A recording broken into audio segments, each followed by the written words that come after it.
Hi, Katrina. How you doing? I think a very, very advanced quality for a student to have at this point is the ability to be able to look at your work and say, "Hey, I'm not sure this is working."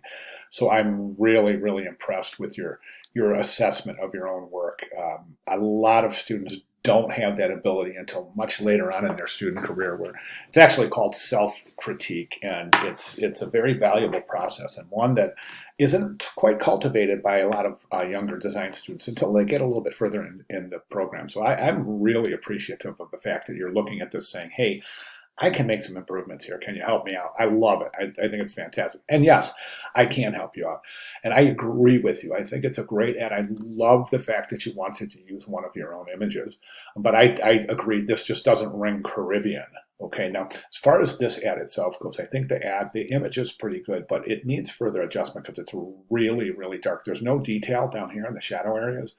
It doesn't mean that there's no detail in the image. The detail is quite likely there. It just needs to be brought out with an adjustment layer. And I think at this point, my recommendation would be a levels adjustment layer just to increase a levels adjustment layer and probably a brightness, just to increase the brightness and increase that tonal distribution of the lights versus the dark. Specifically, the dark areas being completely lacking detail. We can see in the highlight areas, you've got detail. We can see detail in the water. But the shadow areas have reduced to complete black, which means that that's an indication that we need to bring out some of the detail in that area. So that said, I'm just not sure that this is the right background image for you. Now, you've done some smart things. So the wedding bands, I think, are masked beautifully. They look great. They really depict the uh, communication, the communicative message quite nicely. So before we even start reading anything, we know this has to do with a wedding party, right? So that's fantastic. And then just based on the scenery in the background, I think the viewer can put the two together. The fact that it's a promotion, a vacation promotion for wedding parties.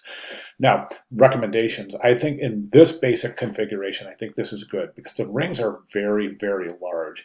And in order to counterweight that, I think it was smart to place the contact information under the logo.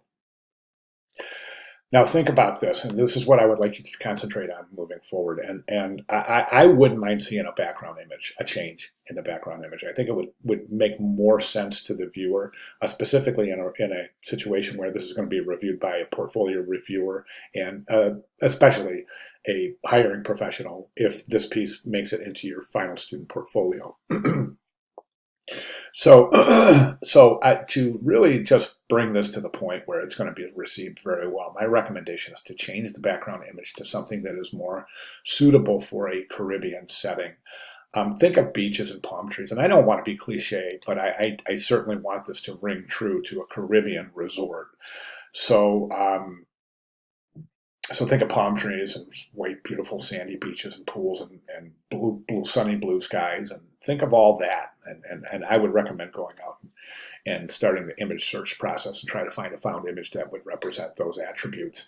Okay, and then as far as page mechanics go, just a couple of things I would recommend, and they're really, really going to make wonderful sense.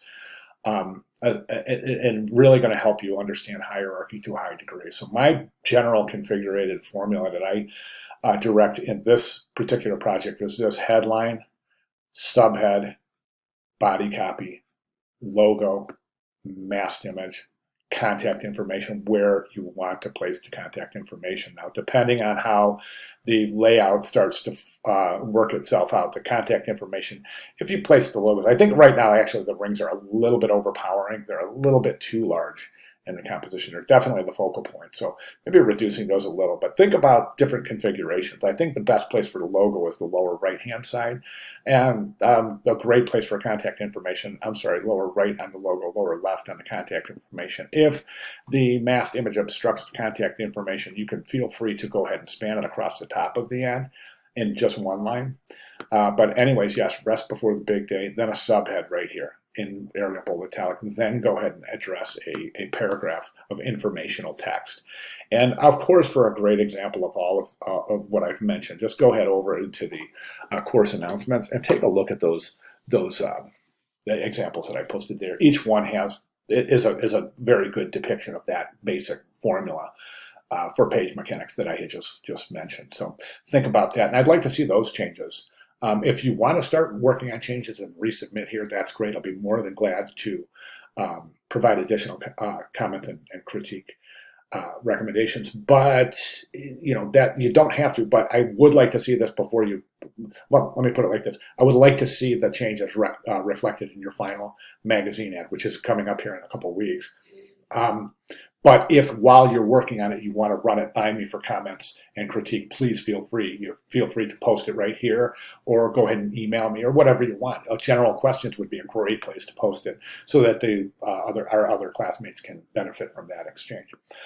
Being that that is a public forum. Okay, all right. So Katrina, really great start, and if you have any questions at all, please let me know. Thank you very much.